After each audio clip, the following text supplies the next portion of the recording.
இந்த வாரம் மேஷராசிக்காரர்களுக்கு வளர்பிறை சந்திரனாகி 5, 6, 7 இடங்கள்ல இருக்கக்கூடிய அமைப்பு. வாரத்தின் கடைசியில பௌர்ணமிக்கு பக்கத்தில் இருக்கக்கூடிய சந்திர ராசியை பார்க்கறது நல்ல அமைப்பு. முதல்ல 4 நாட்களுக்கு கொஞ்சம் டல்லா தான் இருக்கும்னு தான் சொல்லலாம். ஆனாலும் வெள்ளிக்கிழமை, சனிக்கிழமை இந்த 2 நாட்களும் எதிரிகளை ஜெயிக்கக்கூடிய, எதிர்ப்புகளை ஜெயிக்கக்கூடிய நாட்களாக இந்த நாட்கள் அமைஞ்சிருக்கு.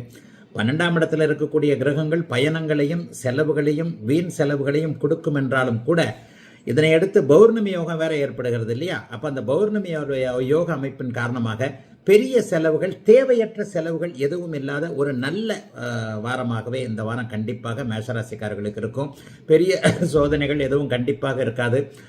5ஆம் இடம், 6ஆம் இடம், 7ஆம் இடம் போன்ற அமைப்புகள் சந்திரனுடைய இருப்பாலும், சந்திரனே வளர்பிறை சந்திரனாக இருப்பதாலும் ஒரு நிலையில நன்றாகவே இருக்கின்றன. வாரத்தின் கடைசியில சனிக்கிழமை, ஞாயிற்றுக்கிழமை அப்படியே தகன ராசியை பார்க்கக்கூடிய அமைப்புல பௌர்ணமி சந்திரன் இருக்கிறார். பௌர்ணமிக்கு பக்கத்தில் இருக்கக்கூடிய சந்திரன். அப்போது நண்பர்களால் ஆதாயம், காதல் சார்ந்த விஷயங்கள்ல இதுவரைக்கும் இல்லாத அளவிற்கு கொஞ்சம் சமரச போக்கு, கொஞ்சம் சண்டை சச்சரவு, பிரேக்கப் ஆயிடலாமா அப்படின்ற எண்ணங்கள்ல இருந்து வந்த காதலர்களுக்கு நல்லவைகள் நடக்கக்கூடிய அமைப்பு.